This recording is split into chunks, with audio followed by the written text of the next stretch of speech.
क्या एक जगह बैठा इंसान दूसरे जगह बैठे इंसान से ध्यान के माध्यम से बात कर सकता है? क्या आम आदमी के लिए दिव्य संचार संभव है? जब भगवान श्री राम अयोध्या से 14 वर्ष के वनवास पर जा रहे थे तो उन्होंने अपने साथ अयोध्या की कुछ मिट्टी रख ली और उसी मिट्टी ने उनको यह समाचार दिया था कि उनके पिता की मृत्यु हो चुकी है। जब स्वामी योगानंद जी अमेरिका में थे और वह अपने कक्ष में ध्यान अवस्था में बैठे हुए थे, तब उन्हें उनके गुरु श्री युक्तेश्वर जी का मैसेज मिलता है। वो मैसेज ध्यान अवस्था में ही उन्हें प्राप्त हुआ था, जिसमें उनके गुरु कह रहे थे कि जल्द ही भारत वापस आओ क्योंकि मेरा समय पूर्ण होने वाला है। ऐसा उन्होंने अपनी ऑटोबायोग्राफी योगी कथा अमृत में लिखा है। महाभारत में अंधे धृतराष्ट्र को युद्ध का समाचार सटीक सुनाने वाले संजय आखिर सब कुछ कैसे जान जाते थे? वीडियो को पूरा देखोगे तो सब कुछ पानी की तरह साफ हो जाएगा। अभी हाल ही में नासा कुछ ऐसे प्रयोग कर रहा है जहां उसकी नजर भारत की ओर मुड़ गई है। अभी हम पृथ्वीवासी अपने सौर मंडल में केवल पृथ्वी के आसपास के ग्रहों तक ही पहुंच पाए हैं, जैसे शुक्र और मंगल। साथियों, क्या आपने कभी सोचा है कि हम इसके पार क्यों नहीं गए? वहीं अगर मनुष्य को अंतरिक्ष में भेजने की बात आती है तो पृथ्वीवासी सिर्फ मनुष्य को चंद्रमा तक ही भेज पाए हैं। निश्चित ही नासा ऐसा प्लान कर रहा है कि वह इंसान को चंद्रमा से भी परे दूसरे ग्रहों तक भेजे, और वह यह भी सोच रहा है कि कैसे हम मंगल के पार जाकर वहां के सौर मंडल को भी समझ पाएं। लेकिन इसमें एक बहुत बड़ी चुनौती है। आपको क्या लगता है इसमें कौन सी चुनौती है? सामान्यतः लोग ये समझते हैं कि मंगल ग्रह के पार जाने के लिए हमारे पास यान नहीं है, अंतरिक्ष यान में इतनी क्षमता नहीं है कि वो मंगल ग्रह के पार जा पाएं।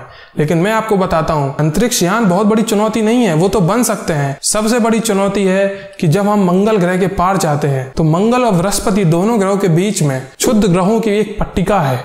उसमें बहुत सारे छोटे छोटे ग्रह सूर्य के चारों ओर चक्कर लगा रहे हैं। हमें उस पट्टी को पार करना होगा, और उस पट्टी को पार करने में सबसे बड़ी समस्या जो आएगी वो होगी कम्युनिकेशन की। साथियों, आपको पता होगा कि जब एक अंतरिक्ष यान पृथ्वी से सौर मंडल में हमारे अंतरिक्ष में जाता है तो हम उससे जो कम्युनिकेशन करते हैं वो रेडियो वेव्स के माध्यम से करते हैं। लेकिन जब वह यान मंगल ग्रह के पार जाएगा तो जो क्षुद्र ग्रह की पट्टी है वो हमारे रेडियो कम्युनिकेशन को तोड़ भी सकती है। अभी तक हम वहां गए नहीं है इसलिए हमें पता नहीं है, लेकिन नासा ये मानता है कि जब हम इसके पार जाएंगे तो 90% संभावना है कि हमारा कम्युनिकेशन टूट जाएगा। और इसमें एक और बड़ी समस्या है। वो समस्या ये है कि मंगल ग्रह तक जाने में 1 साल का समय लगता है, और जब हम इससे पार जाएंगे तो सालों का समय लग जाएगा। और अगर ऐसी स्थिति में हमारा कम्युनिकेशन टूट जाता है तो हमें कैसे पता लगेगा कि जो अंतरिक्ष यात्री हमारे इस मिशन पर गया है वो जीवित भी है या नहीं, वो यान सही सलामत है या नहीं? हम ये कैसे पता लगा पाएंगे? नासा ने इसका उपाय खोजा भारत में। साथियों, दिव्य संचार यानी टेलीपैथी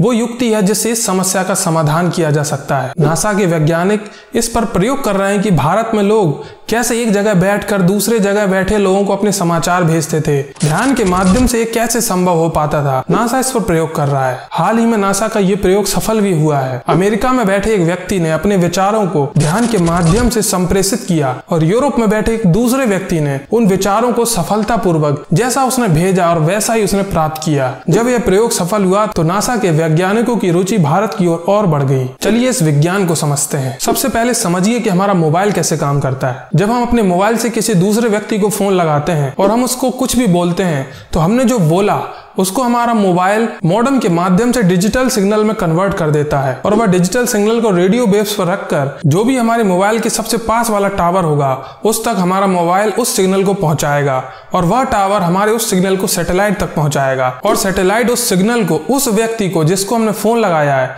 उसके पास में जो सबसे पास में टावर होगा उस तक पहुंचाएगा, और वो टावर उस सिग्नल को उस व्यक्ति के मोबाइल तक पहुंचाएगा, और तब वो व्यक्ति हमारी कही हुई बात को सुन सकता है। इसी प्रकार टेलीपैथी में एक व्यक्ति अपने शरीर में मौजूद 7 चक्रों का भेदन करता है। आपने जिस विद्या को कुंडलिनी के नाम से सुना होगा वह एक शक्ति के रूप में हमारे मूलाधार चक्र में मौजूद होती है। वह कुंडलिनी शक्ति 2.5 वृत्त बनाकर अपनी पूंछ को अपने मुंह में दबाकर हमारे मूलाधार में बैठी होती है। जब हम ध्यान या अन्य किसी विधि के माध्यम से अपनी कुंडलिनी शक्ति को जागृत कर लेते हैं तो वह शक्ति हमारे मूलाधार से उठकर 7 चक्रों का भेदन करते हुए हमारे सहस्त्रार चक्र तक पहुंच जाती है, और जब वह सहस्त्रार चक्र का भेदन कर दे तब वह सीधे ब्रह्म से कनेक्ट हो जाती है। ब्रह्म अर्थात ऊर्जा, एक ऊर्जा जो समस्त ब्रह्मांड को चला रही है। हमारी वह शक्ति जो कुंडलिनी के रूप में हमारे शरीर में मौजूद है वो उस ब्रह्म से जाकर जुड़ जाती है। अब समझिए कि टेलीपैथी कैसे होती है।